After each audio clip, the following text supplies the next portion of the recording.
जो art of giving उद्देश्य जो कला आदान प्रदान देवार जो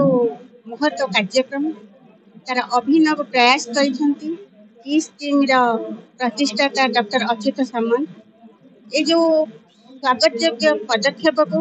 मो अंतर सहित डॉक्टर अच्युत सामंत को धन्यवाद ज्ञापन करुछि। तांकर ये अभिनव प्रयास देश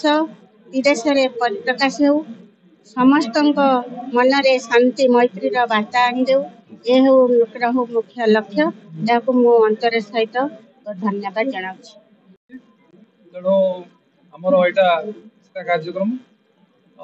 एटा प्राय 17टा देश में भारत सबू स्टेट ओडिशार सबू जिलार कराऊँगी भुवनेश्वर गोटे भी आज कार्यक्रम रही है। गोटे चिंताधारा डॉक्टर अच्युत सामंत प्रतिष्ठाता ये गोटे आर्ट ऑफ गिविंग से गोटे वार्ता एथर जो गोटे गुड नेबरहुड पड़ोसी सहित संपर्क जो ये सी वार्तार कहते टंका पैसा देदेले गोटे खाली गोटे आर्ट ऑफ गिविंग से नुहे बहुत प्रकार आम लोक साहय कर क्या अलग कौ बाटे क्या गोटे मेडिकल गोटे भल उपदेश दे पार कि गोटे विभिन्न उपाय टंका पैसा सब जिन क्या देले आर्ट गिविंग होने और बहुत जिन भर इनवल्वमेंट अच्छी तो से कथा सब आज आलोचना हल विस्तृत आम केन्द्रापड़ा विशिष्ट लोक मैंने आसिक आलोचना कले लोक भी आमर आसते सब आग्रह प्रकाश कर आसते भल भल कार्यक्रम है आर्ट गिविंग प्रचार बर्तमान आम समस्त कम करूँ केन्द्रापड़ा आर्ट ऑफ गिविंग कार्यक्रम जोटा अच्युत सामंत किस एंड किसर ये होती प्रतिष्ठाता आरंभ कर केन्द्रापड़ा तार मुख्य कथा हूँ भातृभाव सहनशीलता शांति परस्पर भितर उत्तम बुझाणा माध्यम समस्यार समाधान हम कारण आजिकल जुगे आप देखिए लोक मैंने जो रिलीफ पैकेज आऊला प्राकृतिक विपर्य बेले तार प्रासंगिकता ना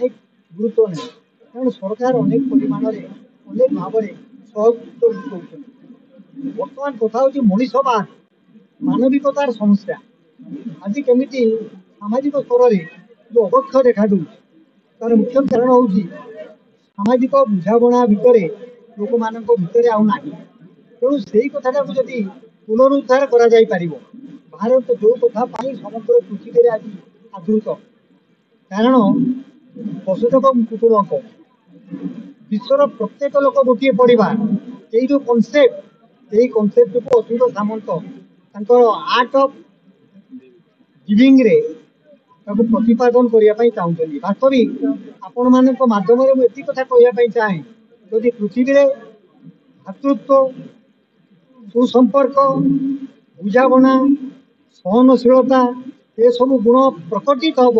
निश्चित भाव में वर्तमान समाज में देखा अवक्षयर अवसान घट। धन्यवाद। जड़े ख्यातनामा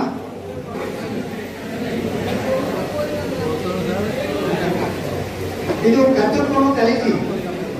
आज आम केन्द्रापड़ा जिले में चली केन्द्रापड़ार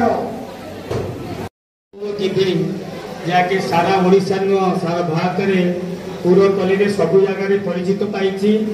केवल